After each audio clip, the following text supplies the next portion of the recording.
Hello viewers, this is Deepak here. हमने हमारे last video में टॉपिक नंबर 1 चल रहा था हमारा। टॉपिक 1, ठीक है, नंबर सिस्टम।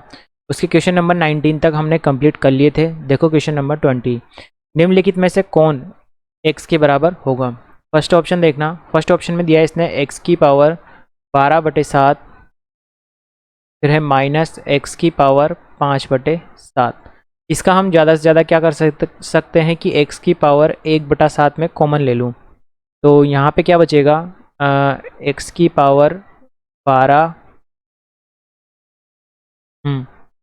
माइनस एक्स की पावर 5। ठीक है, तो ये x के बराबर तो होगा नहीं, तो फर्स्ट ऑप्शन तो नहीं होगा। एक बार थर्ड ऑप्शन देख लेते हैं। थर्ड ऑप्शन में क्या है कि तीसरे वाले में इसने दिया है x की पावर 3, ठीक है, फिर उसकी पावर वर्गमूल है, तो वर्गमूल का मतलब पावर कितनी है, 1/2। फिर इसकी पावर कितनी दे रखी है, 2/3। तो इनटू में क्या है, 2/3। अगर मैं इसी को लिखूं तो कैसे लिख सकता हूँ, x की पावर 3 इंटू 1/2 इंटू 2/3। तो 2 से 2 कैंसिल आउट, 3 से 3 कैंसिल आउट, क्या बचा x। तो कौन सा ऑप्शन सही होगा हमारा, थर्ड ऑप्शन राइट आंसर हो जाएगा। कौन से क्वेश्चन में, 20वें वाले क्वेश्चन में। इसके बाद है हमारा क्वेश्चन नंबर 21, 1/4 और 3/4 के बीच पड़ने वाला परिमेय संख्याओं का युग्म कौन सा होगा। तो 1/4 और 3/4, तो इनको पहले हमें दशमलव की फॉर्म में देखना पड़ेगा। ठीक है, देखो 1/4 को बोलते हैं हम 0.25, और 3/4 कितना हो जाएगा, 3 में लगाओ 4 का भाग, कितनी बार जाएगा, नहीं जा रहा, दशमलव लगाए 0, 7 बार, वापस 2, 0, 5। ठीक है, तो 0, 8, ठीक है, 0.75। तो क्या आया, 0.75। अब इन दोनों के बीच की संख्याएं देखनी मुझे। अगर मैं फर्स्ट वाले ऑप्शन में देखूं तो फर्स्ट वाले में क्या बनेगा, देखो ये बनेगा 0.262 और 0.752। ठीक है, 262 25 से बड़ा है, और 0.752, ठीक है। अब ये 0.75 है, तो 752 करते ही तो मैं आगे चला जाऊंगा। ठीक है, तो ये इससे बड़ी संख्या है, तो फर्स्ट वाला ऑप्शन तो हमारा नहीं होगा। ठीक है, उसके बाद देखें हम थर्ड वाला ऑप्शन। तो चलो एक बार को इसको छोड़ देते हैं, फर्स्ट वाला तो नहीं है। सेकंड वाले में क्या है, इसको लिखेंगे तो ये बनेगा 0.24 और 0.74। ठीक है, 24 0.25 से छोटा हो गया, ये इधर आ जाएगा, बीच में हो ही नहीं सकता। ठीक है, तो ये वाला ऑप्शन भी क्या हो जाएगा हमारा, कैंसिल आउट हो गया। फोर्थ वाला ऑप्शन देखो, 0 ये बनेगा हमारा 0.252 और 0.748। ठीक है, तो 0.252, 25 और 252 इसके बाद आएगा। ठीक है, और 0.748, 0.74 है तो इधर आ जाएगा बीच में। ठीक है, 0.74, 75 के पहले 74 आएगा, और ये भी इससे बड़ा है 0.252। तो कौन सा ऑप्शन सही होगा हमारा, फोर्थ वाला आंसर हो जाएगा। देखो नेक्स्ट क्वेश्चन है हमारा क्वेश्चन नंबर 22। सबसे पहले इन सभी संख्याओं को हमें साधारण सामान्य भिन्न में लिखना होगा। तो 0.6 के ऊपर बार है, इसको मैं लिख सकता हूँ 6/9 से लिख सकता हूँ। उसके बाद 0.8 के ऊपर बार है, इसको लिख सकता हूँ 8/9। इसके बाद 0.92 के ऊपर बार है, तो मैं इसको लिख सकता हूँ 92/99। ठीक है, और इसके बाद 0.3 के ऊपर बार है, तो मैं इसको लिख सकता हूँ 3/। ठीक है, अब इन सबको जोड़ना है। ठीक है, तो इसको मैं लिखूँगा 6/9 प्लस 8/9 प्लस 92/99 प्लस 3/। ठीक है, 9 और 99 का अगर आप एलसीएम लोगे, 9 और 99 का एलसीएम लोगे तो क्या आएगा, 3 का पहाड़ा बार, बार 3 बार, वापस से 3 का, वापस 11 का। ठीक है, तो कितना जाएगा, 99। ठीक है, तो एलसीएम क्या आ गया मेरा, 99 आ गया। उसके बाद 66 प्लस 88 प्लस 92 प्लस 33। ठीक है, सबको आप जोड़ोगे तो क्या मिलेगा मुझे, 8 से 14, 14 16, इसका 9, 1 7, 15, 15 और 9 24, 24 और 3 27 बाई 99। 3 से काट दो, वापस 3 से काटोगे तो 3 1 1 1, 33/11।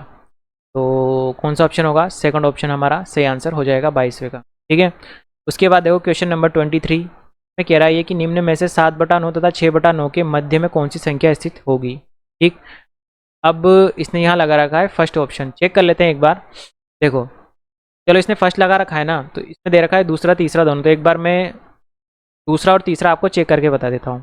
ठीक है, तो देखो अगर 4/5 इन दोनों संख्याओं के मध्य में होगा तो 4/5 7/9 से तो बड़ा होगा और 6/9 से छोटा होगा। देखो इसको ऐसे चेक कर सकते हैं कि 4/5 बड़ा होगा किससे, 7/9 से। अगर मैं इसी को वज्र गुणा करूँ तो कितना आएगा, 36 बड़ा होगा 35 से, सही है। उसके बाद 4/5 को चेक कर रहा हूँ, 6/9 के साथ चेक करो। 4/5 क्या होना चाहिए, छोटा होना चाहिए 6/9 से। तो इसको मैं करूँगा तो कितना मिलेगा, 36 छोटा होगा, ये क्या मिल गया मुझे, गलत। तो यानी कि 4/5 तो नहीं आएगा। अब 4/5 नहीं आएगा तो सेकंड ऑप्शन तो नहीं होगा, और इसने फोर्थ ऑप्शन लिखा है दूसरा और तीसरा दोनों। ठीक है, तो दूसरा नहीं होगा तो यानी कि फोर्थ ऑप्शन भी गलत हो गया। बचा आप थर्ड ऑप्शन और फर्स्ट ऑप्शन। तो एक बार मैं थर्ड ऑप्शन बता देता हूँ आपको, 7/9 छोटा होगा, चलो इसको ऐसे लिख लो, 5/6 बड़ा होगा किससे, 7/9 से। इसी को मैं ऐसे लिख सकता हूँ, 45 बड़ा होगा 42 से, बिल्कुल सही है। उसके बाद 6/9 से छोटा होगा, 5/6 छोटा होगा 6/9 से। ठीक है, अब इसको वापस करेंगे तो 45 छोटा होगा 36 से, जो कि क्या मिला मुझे, गलत।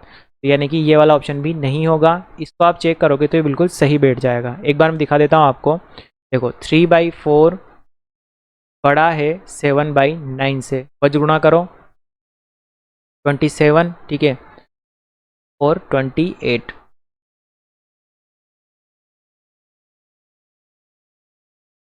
3/4 बड़ा है 7/9 से, तो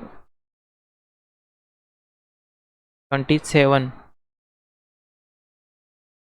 ये भी गलत आ रहा है। तो ये थोड़ा क्या है, डाउटफुल क्वेश्चन है, इस क्वेश्चन को रहने दो आप। ठीक है, छोड़ दो इसको। उसके बाद चलते हैं हम क्वेश्चन नंबर 24 पर। क्वेश्चन नंबर 24 में है कि 6 की पावर 18 इंटू 7 की पावर 11 इंटू 9 की पावर 13 व्यंजक में अभाज्य गुणनखंडों की संख्या कितनी होगी। ठीक है, इंपॉर्टेंट क्वेश्चन है। इस तरह के दो क्वेश्चन पूछता है ये, एक तो इसमें अभाज्य गुणनखंडों की संख्या पूछी है। ठीक है, इसके अलावा ये एक क्वेश्चन इसी तरह का देके ये भी पूछ सकता है कि भाजकों की संख्या कितनी होगी। ठीक है, इसको सोल्व करने के लिए हमें क्या करना पड़ेगा कि देखो 6 है तो 6 को मैं सबसे पहले इनको न्यूनतम अभाज्य गुणनखंडों के उसमें लाना पड़ेगा। तो जैसे 6 है, पहले मैं एक बार लिख देता हूँ, 6 की पावर कितना है 18 इंटू 7 की पावर है 11 इंटू 9 की पावर कितना है 13। अब देखो 6 की पावर 18 है ना, तो मैं 6 को कैसे लिख सकता हूँ, 2 इंटू 3, उसकी पावर कितनी है 18 है, इंटू 7 को कुछ तोड़ ही नहीं सकते। ठीक है, तो वो 7 की पावर 11 इंटू 3 की पावर 13 है, तो 3 को लिख सकता हूँ 3 इंटू 3 की पावर 13। ठीक, इसके बाद अगर नीचे आए हम तो यहाँ क्या बन जाएगा, 2 की पावर, यहाँ कितना था 18। ठीक है, इधर पीछे कहीं पे 2 आ रहा है, नहीं आ रहा। उसके बाद 3 को लिखूँ अगर मैं, तो 3 की पावर यहाँ कितनी है 18। उसके बाद 3 की पावर यहाँ कितनी है 13, और वापस 3 की पावर कितनी है 13। तो 13 + 13 26 हो जाएगा।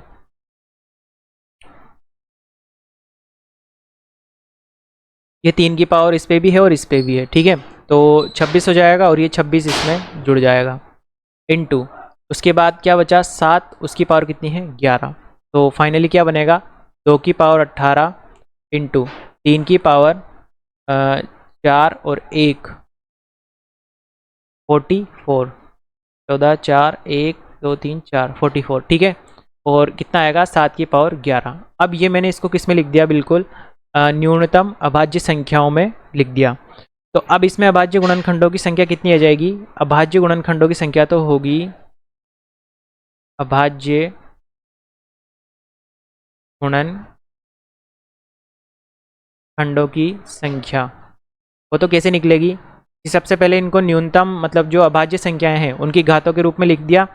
तो उसके बाद लिखने के बाद 18 + 44 + 11, तो आप जोड़ोगे तो कितना आएगा, 8 4 12 13, हाँ 1 2 6 1 7, कितना आया 73। तो इसका आंसर तो कितना आएगा 73। और यदि ये पूछता कि इसके भाजकों की संख्या, इन संख्याओं के भाजकों की संख्या, इस व्यंजक के भाजकों की संख्या कितनी होगी, ठीक है, तो भाजकों की संख्या कैसे निकलती, ये पहले इसके घात की फॉर्म में लिख लेते हैं। उसके बाद क्या करते हैं, 18 + 1, घातों की बात कर रहा हूँ मैं, है ना, इंटू 44 + 1 इंटू 11 + 1, तो ये क्या आती है आपकी, ये आती है आपकी कुल भाजकों की संख्या, इस व्यंजक के भाजकों की संख्या, ठीक है। तो ये काफ़ी इंपॉर्टेंट क्वेश्चन है, ये पूछता है एग्जाम्स में, ठीक है, तो इसको ध्यान रख लेना आप दोनों तरह के क्वेश्चन को। नेक्स्ट हमारा क्वेश्चन नंबर 25, -71.625 का परिमेय रूप क्या होगा। तो परिमेय रूप यानी कि a/b फॉर्म।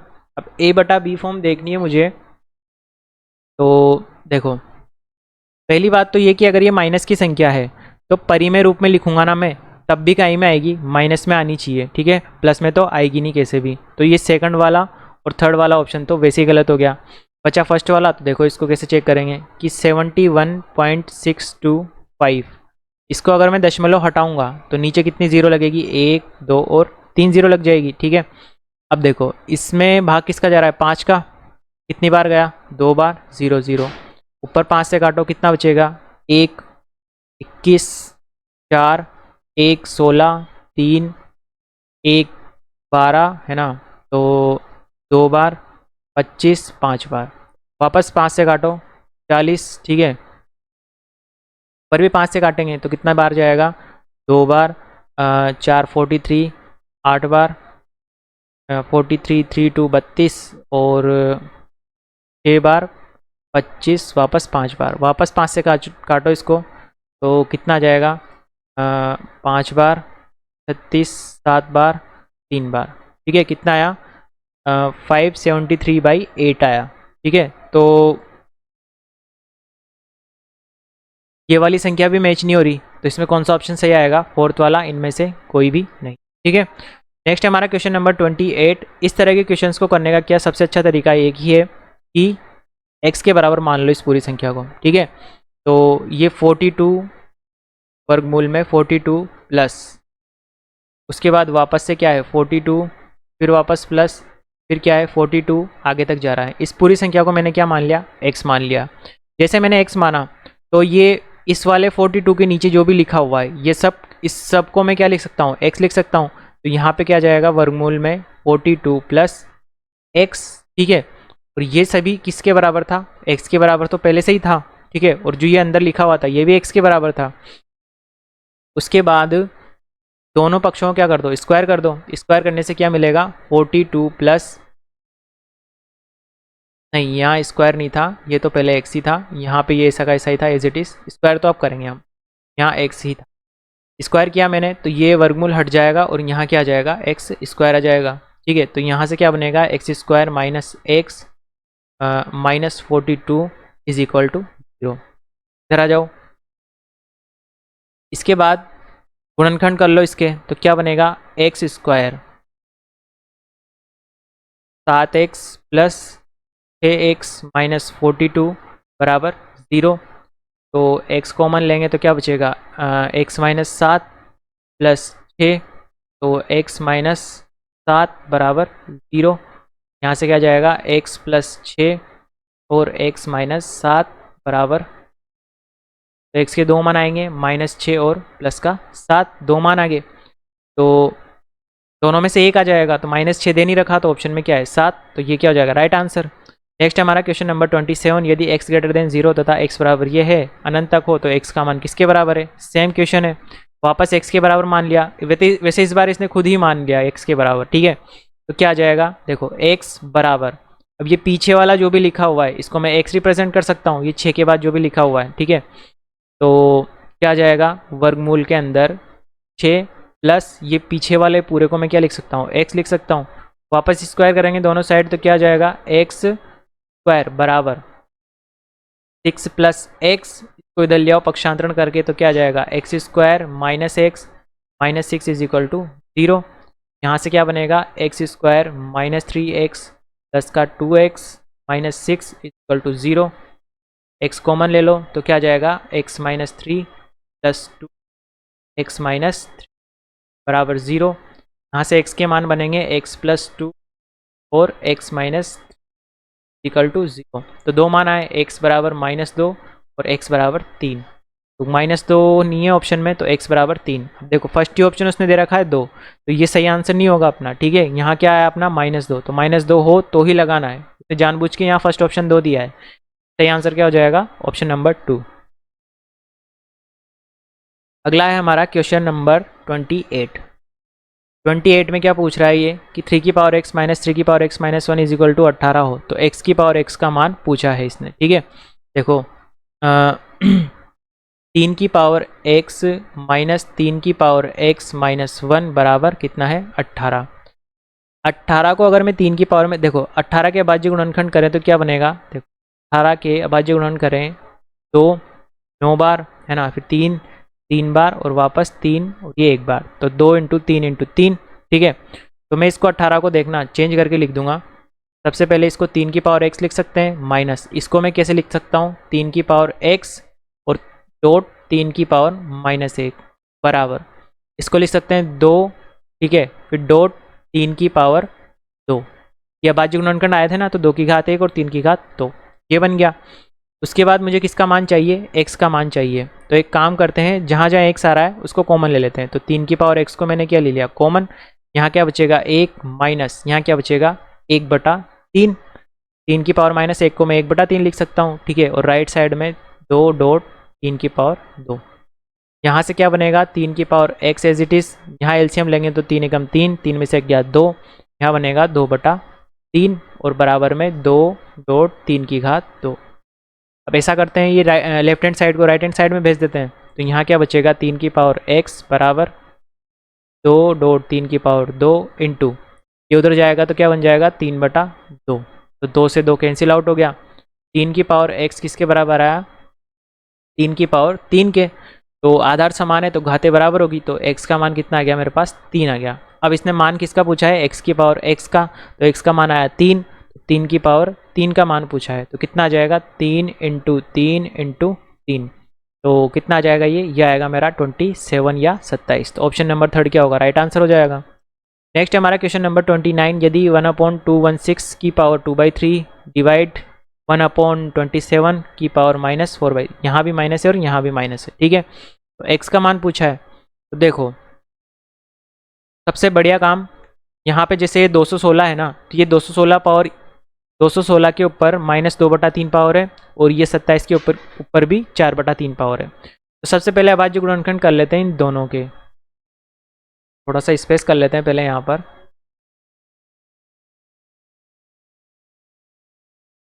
देखो यदि अगर मैं करूँ क्वेश्चन नंबर 29 के लिए, तो सबसे पहले 216 के गुणनखंड कर लेते हैं हम, अभाज्य गुणनखंड इस प्रकार होंगे, देखना 2 का 1 बार 0 8, ये 0 का ध्यान रखना आप, ठीक है। 1 बार गया, भाग नहीं गया इसलिए 0, ठीक है। 2 से वापस जाएगा 5 बार 4 बार, वापस 2 से जाएगा तो 2 बार 7 बार, 3 से जाएगा कितनी बार 9 बार, उसके बाद वापस 3 से 3 बार, वापस 3 से 1 बार, ठीक है। तो ये बन गया। उसके बाद 27 का अगर आप देखोगे तो 27 का जाएगा आपका 3 से 9 बार, ठीक है, वापस 3 से और वापस 3, ठीक है। देखना अब इसी को मैं लिख रहा हूँ 29 वाले को, तो ये क्या है कि 1/216 की पावर कितना है, ये है। अब मैं 216 को ऐसे लिख रहा हूँ, देखना ध्यान से, 1/216 का मतलब 2 की पावर 3 इंटू 3 की पावर 3 इंटू 3 की पावर 3 की पावर कितनी है -2/3। फिर ये जो भाग का चिन्ह है इसको मैं गुणा में चेंज कर रहा हूँ, गुणा में चेंज करूँगा तो ये 1/27 कहाँ चला जाएगा ऊपर, तो ये बन जाएगा मेरा 27। 27 को मैं लिख रहा हूँ 3 की पावर 3, फिर उसके ऊपर पावर कितनी है -4/3। ठीक है, इसके बाद आ जाओ इधर, तो ये -2/3 पावर इस पे भी है इस पे भी है। ठीक है, तो एक काम करते हैं, इसको मैं ऊपर ले लेता हूँ, तो इसके भी जब इसको ये 2 की पावर 3 ऊपर जाएगा तो ये बनेगा 2 की पावर -3 और 3 की पावर -3, ये बनेगा 2 की पावर -3 इंटू ये गुणा होगा तो -2/3 चिन्ह के साथ लेना है। फिर वापस 3 की पावर 3, इसके भी क्या गुणा में आएगा, ये माइनस में हो जाएगा और ये माइनस वाला 2/3 एज इट इज़ हो जाएगा। उसके बाद इसको लिखेंगे तो क्या आएगा 3 की पावर 3 इंटू पावर माइनस वाली है, ठीक है, तो ये माइनस वाला और 4/3। 3 से 3 क्या होगा कैंसिल आउट हो गया, यहाँ 3 से 3 cancel out, minus minus plus हो जाएगा, माइनस माइनस प्लस हो जाएगा, 3 से 3 कैंसिल आउट हो गया। यहाँ क्या बचा 2 की पावर 2 4 डॉट 3 की पावर 2 9 इंटू यहाँ क्या बचा 3 की पावर 3 से 3 कैंसिल आउट और 3 की पावर -4 बचा यहाँ पर। ठीक है, तो यहाँ से क्या बनेगा 4 इंटू 9 को क्या लिख सकता हूँ मैं 3 की पावर 2 और ये 3 की पावर 4 माइनस में है इंटू 3 की पावर 4। अब ये 3 की पावर -4 प्लस 2 आधार समान घाते जुड़ेगी तो कितना बचेगा 4 इंटू 3 की पावर -2। 3 की पावर -2 जब नीचे जाएगी 3 की पावर 2 प्लस में हो जाएगी और ये क्या बनेगा 4/9 बन जाएगा। तो ये आंसर कौन सा होगा हमारा थर्ड ऑप्शन। ठीक है, तो ये थोड़ा सा भाग का घातांक सिद्धांत से संबंधित क्वेश्चन था, ये घातांक सिद्धांत से इस तरह के क्वेश्चन भी वो पूछता रहता है आपसे। ठीक है, देखो नेक्स्ट है हमारा क्वेश्चन नंबर 30। क्वेश्चन नंबर 30 भी वही सेम घातांक सिद्धांत वाला क्वेश्चन है। 72 और 36 के गुणनखंड मैंने यहाँ पे कर रखे हैं, ये रहा 72 के ये रहे और 36 के भी हम इसी में से निकाल सकते हैं। ठीक है, उसके बाद अगर हम इनको गुणनखंड के रूप में भी लिखें, ठीक है, गुणनखंड के रूप में अगर मैं लिखना चाहूँ तो यहाँ पर मुझे 12 9 6 इसके भी गुणनखंड करने पड़ेंगे। तो एक बार को इसके कर लेते हैं पहले गुणनखंड, स्पेस करना पड़ेगा।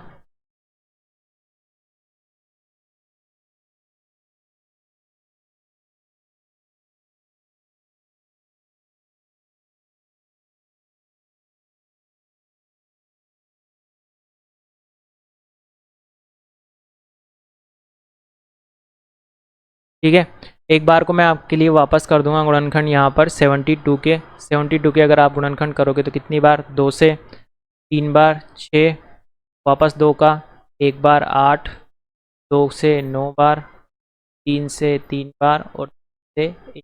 ठीक है, उसके बाद 12960 12960 को मतलब क्योंकि ये 0 इंटू में चेंज करने के बाद कट जाएगा। 2 से कितनी बार 6 बार, 4 बार 8 बार, वापस 2 से 3 2, वापस 2 से 1 6, वापस 2 से 1 से के, वापस 3 से बार, वापस 3 से 3 बार, वापस 3 से 1 बार। ठीक है, ये हो गया आपके गुणनखंड।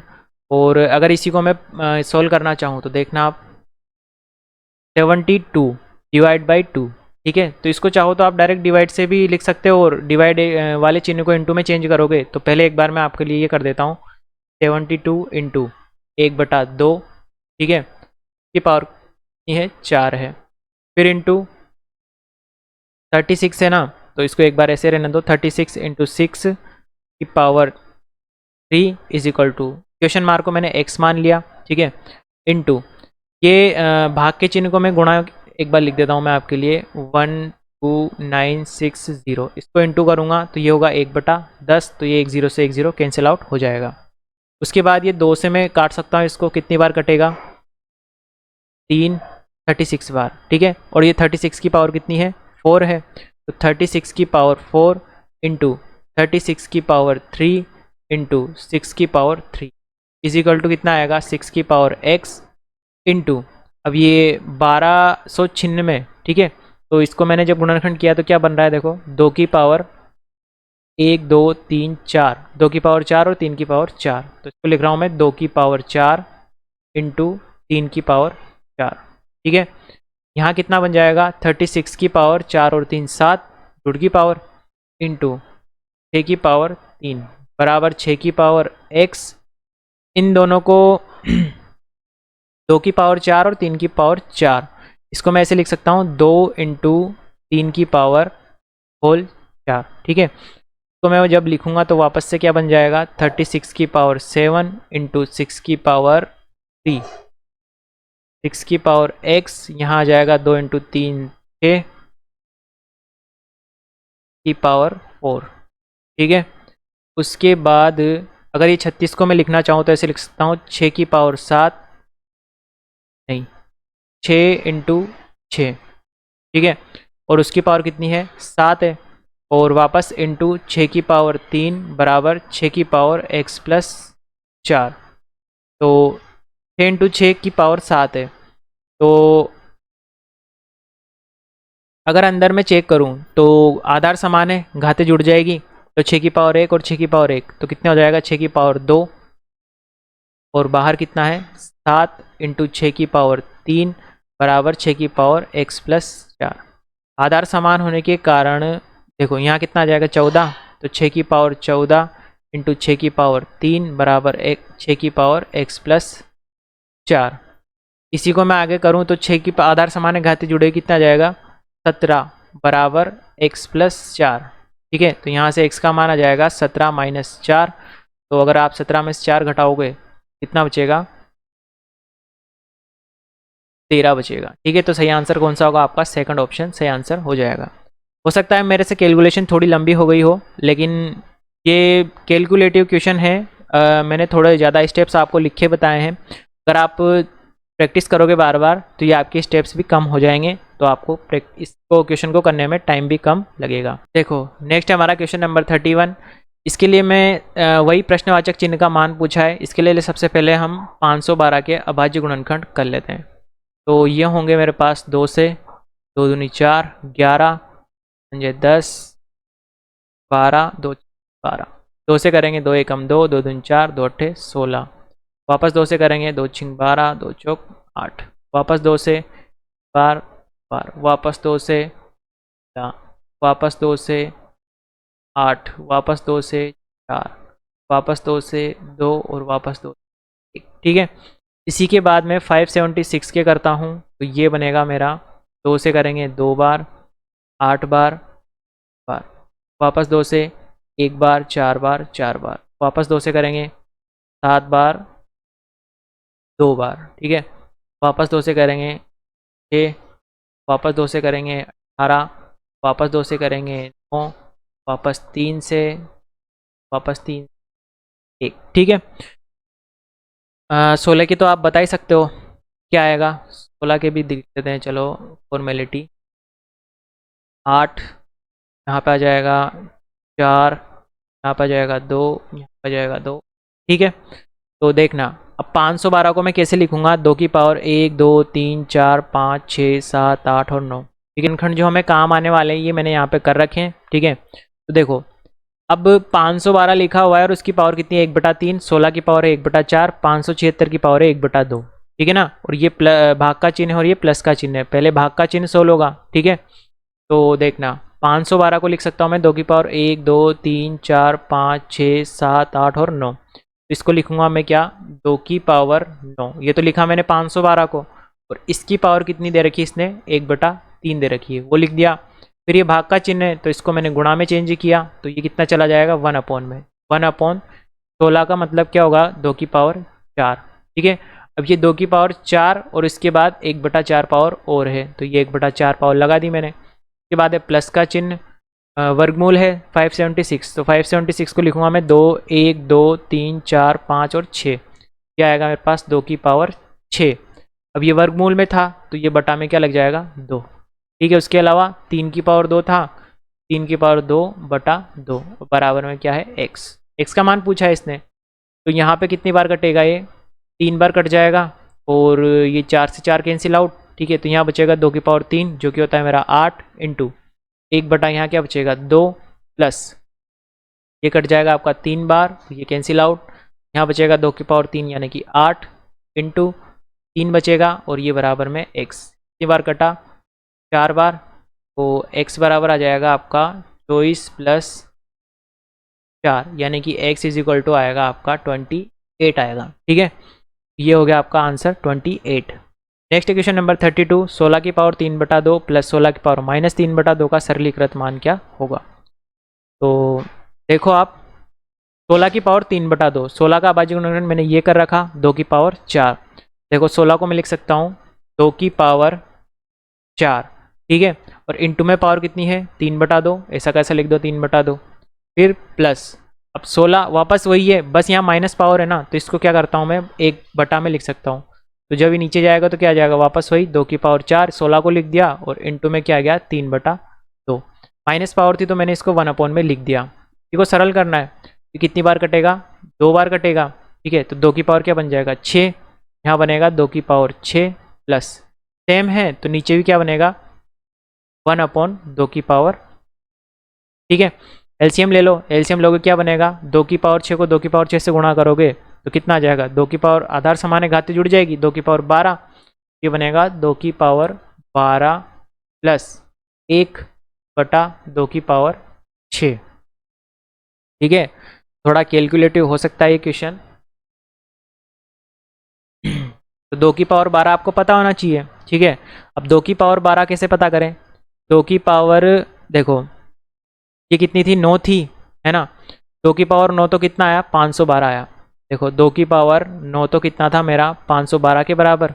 ठीक है, अब कितनी पावर बची 3 पावर और है, और 2 की पावर 3 कितना होता है 8, तो इसको 8 से गुणा कर दो तो 2 की पावर 12 बन जाएगा। तो कितना आएगा ये 9 40 4096, तो ये बनेगा 4096 प्लस 1 तो 4097, और 2 की पावर 6 कितना हो जाएगा? देखो 2 की पावर 6 ये रहा अपना 3 4 5 और 6, 2 की पावर 6 कितना है 64, तो ये बनेगा नीचे हर में 64 4097, तो कौन सा ऑप्शन सही होगा हमारा? सेकंड ऑप्शन क्या हो गया राइट आंसर हो जाएगा। ये ऐसे कुछ अभाज्य गुणनखंड होंगे जो आपको डायरेक्ट ध्यान रखने होंगे, जैसे 576 या 2 की पावर लगभग 15 तक तो आपको ध्यान हो ही हो। ठीक है, 15 नहीं तो 10 11 12 10 तक तो होना ही चाहिए। ठीक है, तो 2 की पावर 10 का मान अगर आप देखोगे ना तो कितना आ जाएगा? देखो 512 तो हो ही गया था 2 की पावर 9, तो 512 को अगर आप 2 से गुणा करोगे ना तो कितना आ जाएगा 4 2 10, तो 1024। तो 2 की पावर 10 का मान 1024, ये आपको डायरेक्ट ध्यान रखना है। ठीक है, यदि 2 की पावर x-1 प्लस 2 की पावर x+1 बराबर 320 हो तो x का मान पूछा है वही। तो देखना 320 के अभाज्य गुणन कर ले, है ना, मैं आपके लिए जगह कर देता हूँ यहाँ पर।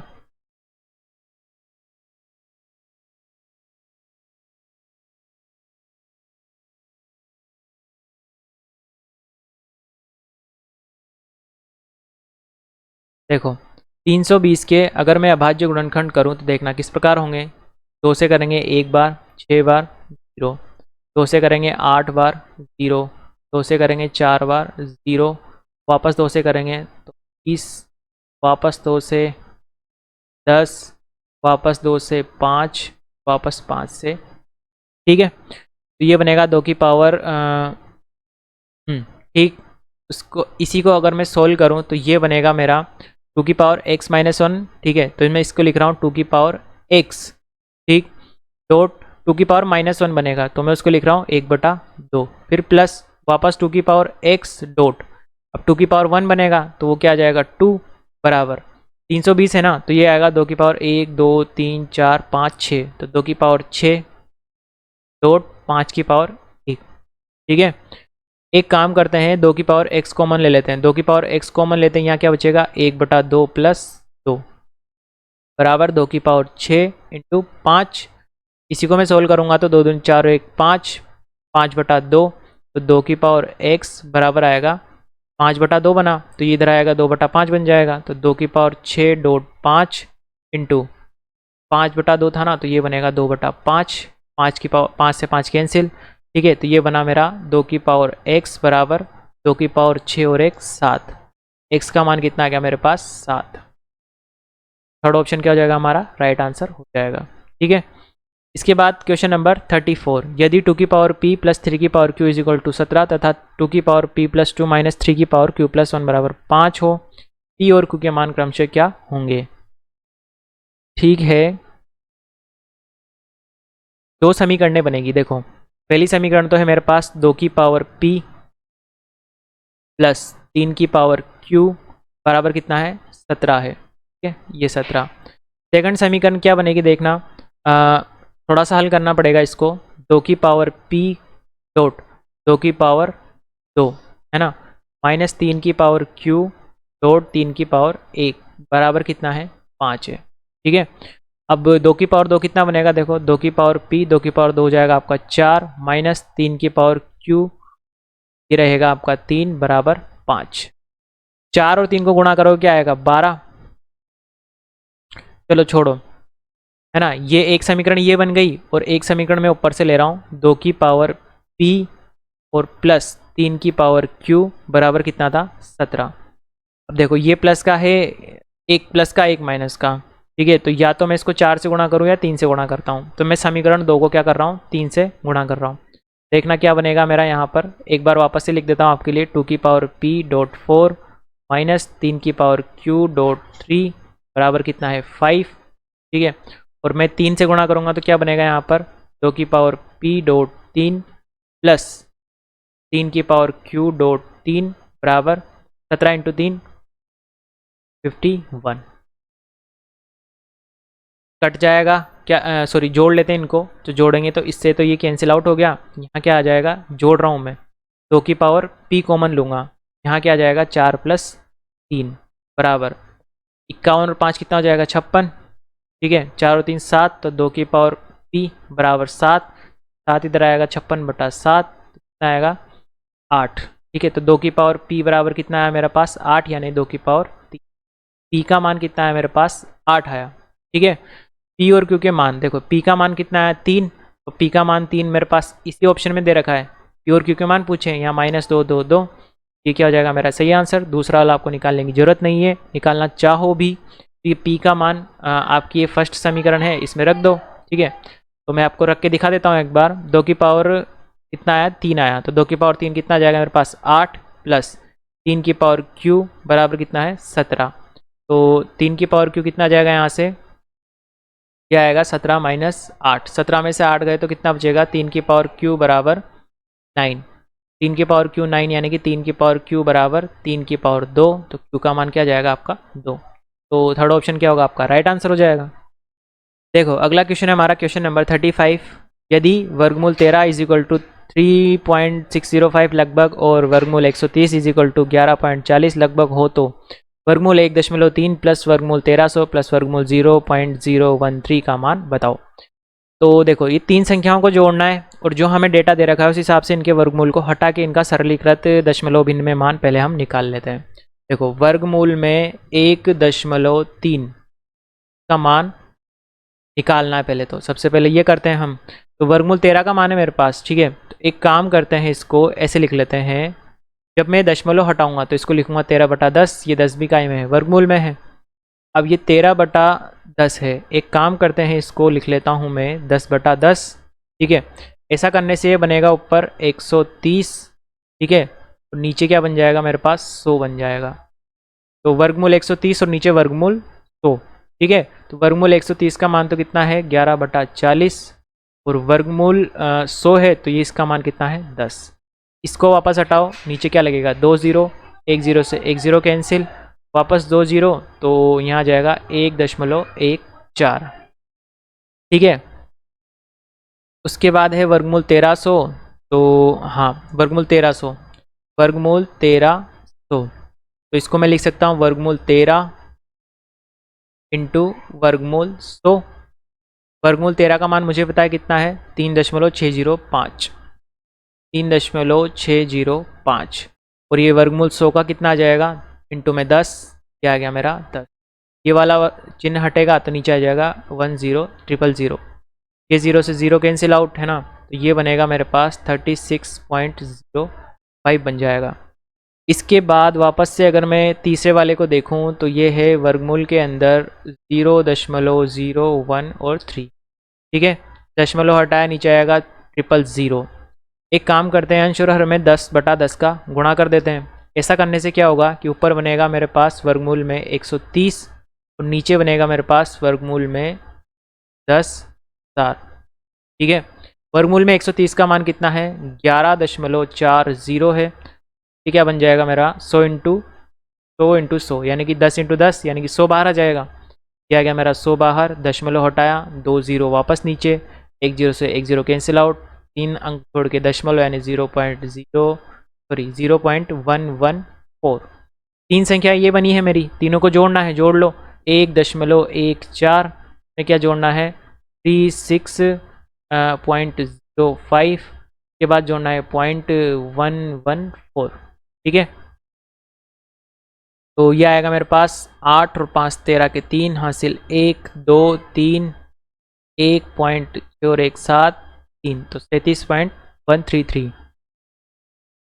तो 37 पॉइंट, एक बार चेक कर लेते हैं इसको। 9 और 4 13, 3 तो है नहीं यहाँ पर, हासिल का 1 है ना, 2 और 1 3। गड़बड़ कर दी क्या? गड़बड़ कर दी, जोड़ने में गड़बड़ कर दी। देखो 1.14 है ना, 36.05 और 0.11 और ये 4, ये 4 अलग से था। 9 और 1 10 की 0 हासिल 1, यहाँ पे आएगा 3, 6 और 1 7, ये बनेगा 33.304। थर्ड ऑप्शन क्या होगा आपका? राइट आंसर हो जाएगा। ठीक है, अगला है हमारा क्वेश्चन नंबर 36। 36/100 का दशमलव प्रसार कैसा होगा? शांत, अशांत, परिमेय, अपरिमेय, किस प्रकार का होगा? तो दशमलव प्रसार का मतलब इसको दशमलव संख्या में लिख लो, तो इसको मैं लिखूंगा तो क्या आएगा? 0.36। 3 6 तो कैसा है? शांत है। 3 6 के बाद कुछ आगे संख्या आ नहीं रही है। ठीक है, तो ये कैसा हो जाएगा मेरे पास? शांत हो जाएगा। और जितनी भी शांत संख्याएं होती है वो किस प्रकार की होती है? परिमेय प्रकार की होती है। तो ये कैसी है? परिमेय संख्या है और शांत भी है। तो दशमलव प्रसार है इसमें, वैसे परिमेय भी दे रखा है ऑप्शन में, तो दशमलव प्रसार की बात कर रहा है तो यहाँ पे हम शांत ही बोलेंगे। और सभी अपनी शांत संख्याएं जो होती है वो परिमेय भी होती है। 0.6 के ऊपर बार का p/q के रूप में मान क्या होगा? तो इसको मैं लिख सकता हूँ 0.6 के ऊपर बार को 6/9, क्योंकि एक अंक के ऊपर बार है, काटेंगे तो 2 बार 3 बार 2/3। सेकंड ऑप्शन क्या हो जाएगा? राइट आंसर हो जाएगा। क्वेश्चन नंबर 38 है 0.999 का p/q के रूप में मान। वापस से वही 0.999, तो 9 के ऊपर क्या है? बार। 0.99 के ऊपर बार है तो मैं इसको लिख सकता हूँ क्या कि 9 अपॉन एक संख्या के ऊपर है तो 9, इसका मान क्या जाएगा मेरे पास? 1। फर्स्ट ऑप्शन राइट आंसर हो जाएगा। नेक्स्ट है 64 की पावर 1/2 का मान क्या होगा? 64 के हम गुणनखंड कर लेते हैं अभाज्य, तो क्या बनेंगे? 2 तिया 6, 2 दूनी 4, वापस 2 से करेंगे 16, वापस 2 से करेंगे तो 8, वापस 2 से करोगे तो 4, वापस 2 से करोगे तो 2, वापस 2 से 1, तो 1 2 3 4 5 6, 2 की पावर 6, ये बनेगा मेरे पास 2 की पावर 6/2। तो ये क्या बनेगा? 2 की पावर 3, 2 की पावर 3 यानी कि 8 बन जाएगा। तो क्या आएगा? Fourth option right answer. Next question number 40 125 की पावर -1/3 का मान पूछा है। तो अगर मैं 125 की गुणनखंड करूँगा तो ये बनेगा मेरे पास 5 की पावर 3। ठीक है, 5 की पावर 3 बनेगा, ये बन गया इंटू माइनस कितना है? 1/3, 3 से 3 कैंसिल आउट, तो 5 की पावर क्या बना? -1 यानी कि 1/5। घातांक सिद्धांत का क्वेश्चन था। क्वेश्चन नंबर आंसर नंबर 4 आ जाएगा, ऑप्शन नंबर 4। अगला है हमारा क्वेश्चन नंबर 41। 2 की पावर 2/3 डॉट 2 की पावर 1/5 का मान पूछा है। आधार सामान्य घात जुड़ जाएगी तो क्या आएगा? 2 की पावर 2/3 प्लस 1/5। एलसीएम ले लो, 2 की पावर 15 और 10 प्लस 3, तो क्या जाएगा? 2 की पावर 13/15। ठीक है, 2 की पावर 13/15, ऑप्शन नंबर 3। अगला है क्वेश्चन नंबर 42। यूक्लिड विभाजन प्रमेयिका के अनुसार किसी भी धनात्मक पूर्णांक a तथा b के लिए अद्वितीय पूर्णांक q तथा r इस प्रकार है कि a बराबर bq प्लस r। ठीक है, तब r निम्न में से किस प्रतिबंध को संतुष्ट करेगा? तो ये तो आपको पता ही होगा, a बराबर bq प्लस r यूक्लिड विभाजन प्रमेयिका होती है, लेकिन ये यहाँ पर इसने कंडीशन पूछ ली। ठीक है, अब a बराबर bq प्लस r की जब ये बात कर रहा है ना, तो यहाँ पे देखो ये किस प्रकार बात कर रहा है कि हमने क्या किया कि देखो पी क्यू है ना, तो मैंने भाग लगाया P से भागफल आया Q और शेषफल आया मेरे पास R। ठीक है, ये बनता है मेरा। तो B को Q से गुणा किया, BQ में R जोड़ा तो ये A के बराबर। ठीक है, तो मैं इसको इस प्रकार लिख सकता हूँ।